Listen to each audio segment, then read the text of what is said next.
Hi, this is Father Mike. Man, I hope that this roadmap series has been a blessing for you. It has actually been a real blessing for me as well to put the prayer and the time into kind of developing the steps of this series in such a way that hopefully every single one of us can get to that goal of being who we are and being that being the saints God made us to be. Before we have today's homily checkpoints, I want to invite you once again to pray about our annual fundraiser that we do to keep this ministry moving forward. This week, this Thursday, November 19th, there is this online giving event throughout the state of Minnesota. It's called Give to the Max, and it's the Give to the Max Day. While we can accept and need support all year round, this day, November 19th, this week, has been the one day, the one time essentially, that we ask those who have received something from this ministry to maybe even pray about giving something to this ministry. But I hate the hard sell. If this ministry has blessed you, I simply invite you to pray about offering something. We always need prayers. I know that I personally do, and that our students definitely are in the midst of the fight of their lives. We're always grateful when people share the podcast with friends, social media, and we have a number of ways we know we need to grow this ministry on campus that can only happen with financial support. So if you're interested in supporting this ministry financially, you can go to the website givemn.org, like Give Minnesota. That's the Minnesota Give website, givemn.org, and search for UMD Catholic Campus Ministry, or even just type in Newman. I think we're at the third one that comes up. Or you can go right to our website, which is bulldogcatholic.org. Bulldog, because we're the University of Minnesota Duluth Bulldogs, bulldogcatholic.org, and click the donate button. There's a bunch of donate buttons on that homepage, so it will not be hard to find them. You can either donate on November 19th or any day leading up to the 19th, or really any day after the 19th. But no, the 19th of November is our target date.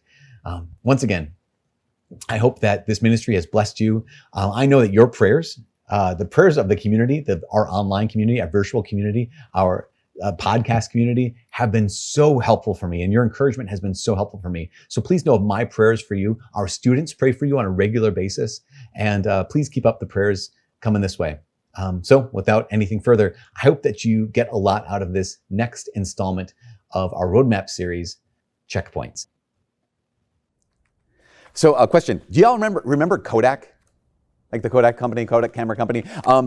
It was one of the most successful companies of all time. In 1883, George Eastman, he invented the personal camera, and he invented and patented all the technologies that go into like film production and all this whole thing. Over the next 100 years, the Kodak camera company became, again, as I said, one of the most successful companies of all time.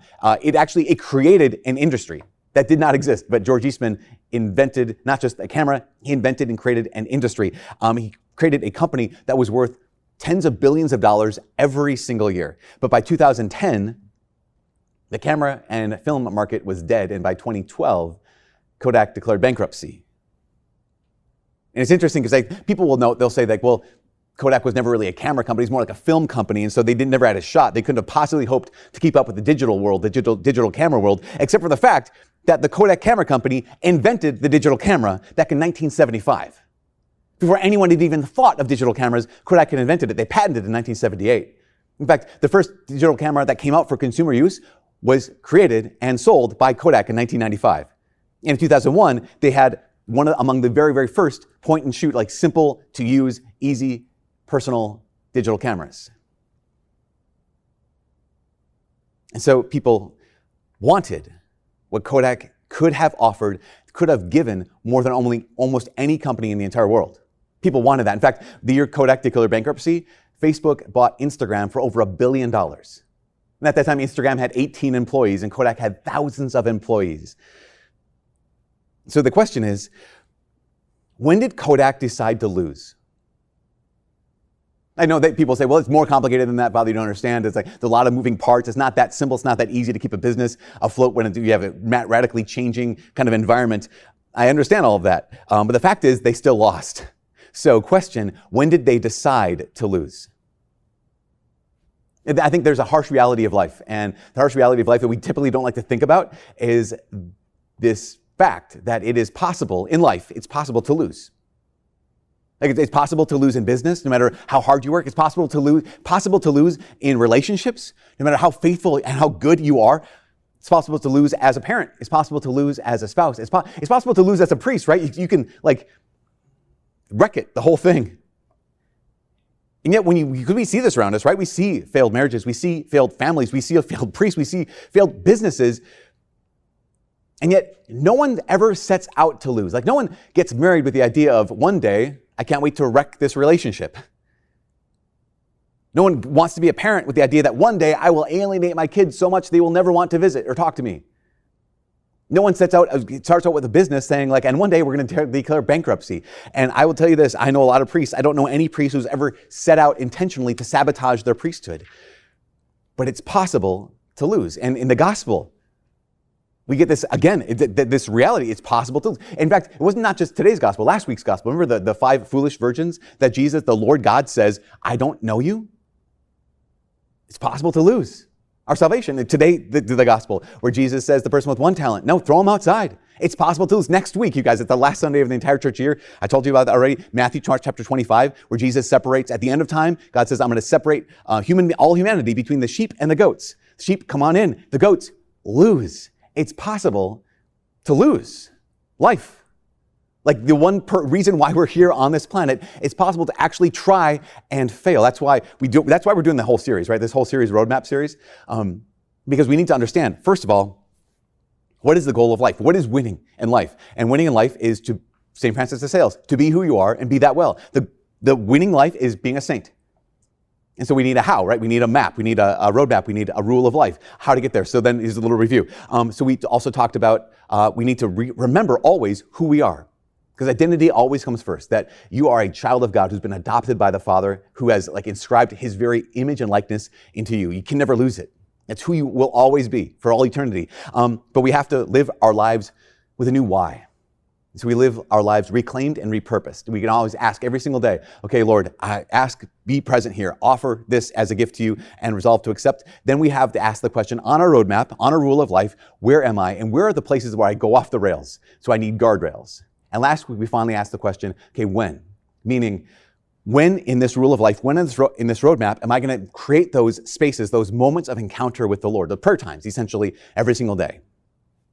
And that's what people do. I mean, that's what Christians have done for 2,000 years, is they've had this kind of rule of life where they have their guardrails and they have their repurposed life, a new why, and they have their prayer time. The question keeps coming up, though, so how can a person have all these and still lose?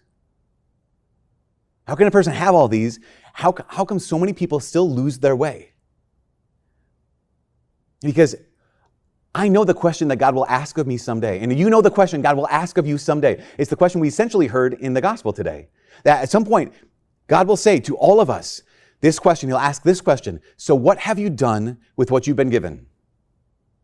That's going to be the question we have to at some point answer. What have you done with what you've been given? And so we have to, on this roadmap, in this rule of life, we're going to have to keep coming back to this question if we're going to stay on track. Because I think it's so easy, right? It's so easy to have a great set of intentions. It's really great it's really easy to have this incredible roadmap or rule of life, this pattern of life, and still get off course because life isn't simple. Life isn't straightforward. Life keeps changing. It's dynamic, and situations keep coming at us. And so our roadmap needs this piece. Our roadmap needs checkpoints. Like this rule of life needs checkpoints. Like a way that we can tell if we're on track or if we've today veered off track, off the course. So we're going to talk about checkpoints in a bit, but before we talk about that, I think it's important for us to reestablish like why we're here, like what is that goal, and if I'm committed to that goal or not committed to that goal, because I think it's vitally important for us before checkpoints to ask the question: have I actually decided yet? What I mean by that is, have I actually decided to have chosen Jesus Christ as my number one? Like, is he actually number one? Or is he just he's pretty important to me? Or is he actually, so there's a guy named Mike Flint. Mike Flint is a professional pilot. And he was incredibly successful. He flew Air Force One, he flew Air Force Two. At one point, Mike Flint was the private pilot of Warren Buffett. Warren Buffett, one of the most successful investment bankers of the United States history. So at one point, Mike Flint went to Warren Buffett and he said, Warren, at some point, your next plane, the one I fly, it should be this plane. Because, they cycle through new planes all the time. When you're Warren Buffett, you can buy new planes. And Warren Buffett says, well, when do you think we should get that new plane? He says, don't worry about it. You won't have to get it for another 10 years. And Warren Buffett looked at Mike Flint and he said, Mike, if you're still working for me in 10 years, then I have failed you as a boss. Because you should have bigger goals than just to fly for me. And Mike Flint said, well, I thought this is a pretty good gig. It's a pretty good job. How do I move forward from here? And Warren Buffett said, do this. Take a piece of paper, take some time, and write down what are your top 25 professional goals. What are the top 25 things that you want to do with your aviation career? So Mike Flint took the time, did the really hard work of writing out top 25 goals, things I want to have accomplished in my life by the time I retire. And he presented them to Warren Buffett, and Warren Buffett said, look, this is a great list. Now, here's what you need to do. You need to pick 5. Out of this list of 25, pick 5. And those are your top 5. Not only are those your top 5, but here's what you need to do with those other 20. Those other 20, you're going to be tempted to say, okay, that's my side hustle. On that other 20, those are what I do on weekends. That's what I do after work. That's what I do with my free time. And he says, absolutely not. Never, ever touch those other 20. Because if these are your actual 5, then anytime you're spending any time with those other 20, you are wasting your time. If this is actually your top 5, anytime you spend any time with those other 20, you are wasting your time. Because you have to decide. And this is the truth for us too. As Christians, we have to decide. Like, not just like, oh, nice homily, Father, or like, nice series, the whole roadmap thing, really cool. Be a saint. Yeah, I like that. I like that idea. But you and I have to decide, is it the goal of my life? Is it truly the reality that the goal, the number one thing of my life is to be a saint, and to not have been a saint is the only tragedy. Saint Therese of Lisieux she was 24 when she died. She was 24 when she became a saint. She said it like this. She said, you cannot be half a saint. You have to be a whole saint or none at all. Like, that's 100% commitment. Speaking of a 100% commitment, there's a man, his name's Clayton Christensen. Clayton Christensen he works at Harvard Business School. He was named by Forbes as one of the top 50 most influential business theorists in the last 50 years. He wrote this incredible book called How Will You Measure Your Life? But he tells the story about when he was in college. He had an opportunity to study over in England, and he played basketball as well over in England. And one of the things he did on that team, they made it to basically the English equivalent of the NCAA Final Four, the championship game. Unfortunately for Clayton Christensen, the championship game was on a Sunday. And when he was 16 years old, he had decided that as a faithful person, he decided he would never play in a championship game or never play in a game on a Sunday. Just that was one of his rules. His personal rule was I never play basketball on Sunday. And here is the championship game for the entire nation on a Sunday. He said he wrestled with this. Finally came to this conclusion, and this is what he said. He said, I went to the coach before the tournament finals, and I explained my situation. He was incredulous. He said, I don't know what you believe, the coach said, but I believe that God will understand. Isn't that something we tell ourselves a lot? Like God gets it. He understands. He knows me. The coach said, God will understand. Every one of the guys on the team came to me and said, you've got to play. Can't you break the rule just this one time? And Clayton says, it was, this is his words, it was a difficult decision to make. In so many ways, it was a small decision. It involves one of several thousand Sundays in my life. Only one, several thousand Sundays in my life. And in theory, I surely could have crossed over the line that one time and then never done it again. But looking back on it, resisting the temptation of, in this one extenuating circumstance, just this once, it's okay, has proven for me to be one of the most important decisions of my life. And he concluded this. He said, it is easier to hold on to your principles 100% of the time than it is to hold on to them 98% of the time. It's easier to be 100% committed than it is to be 98% committed. And we think about it, no, 98's pretty good. 98's kind of high up there. But he says it's easier and it's better for us. Why? Because even if I'm committed 98%, I haven't really decided. If I'm only even committed 98%, then when I get to that crossroads, that crux, that moment of decision, I still actually don't know what I'm going to do. But if I've gotten to the point where I'm saying, no, this is who I am, this is what I do 100% of the time, then the decision's made. In fact, Michael Jordan had said something along these lines. He said, it's so easy to commit 100% because you commit once and the decision's made. You don't actually ever have to wrestle with it again. You've already decided. Especially when people say, but there's all these extenuating, in this case, but in this moment, maybe you need to compromise. And that's what Clayton Christensen talks about. He said, so when people talk about, Here's this quote: resisting the temptation of, in this one extenuating circumstance, just this once, it's okay. He said, resisting that temptation has proven to be one of the most important decisions of my life. Why? Because life is just one ending stream of extenuating circumstances. Like, that's what it is to be alive, is to come up with new opportunities to compromise. But if I make that decision, then I don't have to ask over and over again, will I do it this time? Like, to have that 100% decision. Like, this is who I am. I belong to Jesus. I'm a Christian. At the same time, obviously, if that's my decision, then I will absolutely need checkpoints. Like, that's because it's not just one and done, right? It's not just like, I made the decision once, I never have to make it again. I need to make checkpoints to say, am I still on course? And so what St. Francis de Sales, right, he's been our guide this whole time, what St. Francis de Sales said about like those checkpoints, even after 100% commitment, here's what you need. He used this really technical kind of theological term for checkpoints. He called them morning and evening. Pause for laughter. Okay, sympathy, great. What St. Francis de Sales is that, okay, every morning and every evening, those are your checkpoints. Every morning, every evening, that's your morning offering and your evening examination.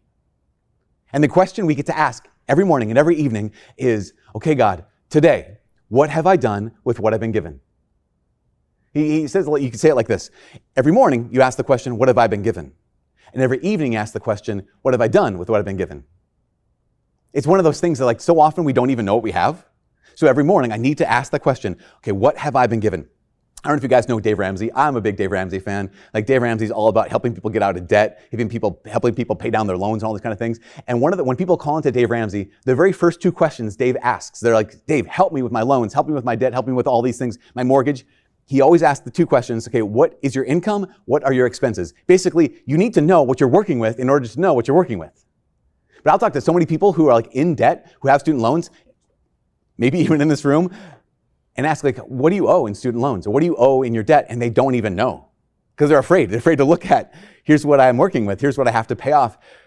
Sometimes we can actually go through life like that. Like, I don't actually question, what have I been given? I don't know, bunch.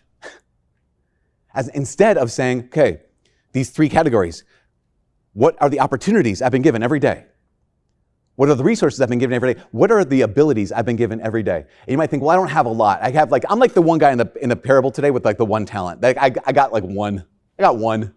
And we can think sometimes that one is small. You guys, we don't understand what talents are. Talent in the ancient world was the equivalent of 15 to 20 years of daily wages. So one talent is worth up to 20 years of daily wages. So if you assume that, say, maybe $50,000 a year is a yearly wage. Let's say that. 20 years of $50,000 a year, that's $1 million. So the person given one talent is not like, oh, here's a $5 bill. It's that person with one talent was given $1 million. And we can look at ourselves and say, well, I don't have a ton. You're alive.